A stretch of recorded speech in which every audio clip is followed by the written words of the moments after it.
A kem nevojë për këtë projekt, për këtë investim që po thotë është investim shumë i madh, sa është ai investim i madh, ne nuk e dim as edhe cilat janë kostet e ndërprerjes apo mungesës së furnizimit stabil me energji, qoftë ajo elektrike, qoftë ajo edhe energji tjetër e gazit apo edhe derivateve të naftës. Domethënë, ne nuk kem një bazë absolut si qeveria. Unë i njoh shumë mirë këto rrethona në cilat mirën vendimet në Republikën e Kosovës. Sa i përket aspektit energjetik, nuk ka asnjë bazë dhënave mbi të cilët mirën vendime.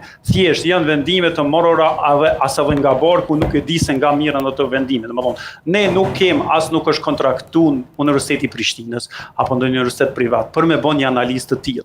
Nuk e di se mbi bazën e cilave analiza të dalin edhe flasin. Nuk është kontraktuar as ndonjë ekspertizë me u marrë dhe me bën një para analizë, një para fizibilitet që i thuhet për këtë projekt. Cilat mund të jenë pyetje për me i dhënë përgjigje pyetjes tuaj. Edhe këtu është, domethënë ne mund të flasim në terma të gjerë, por në asnjë formë të themi.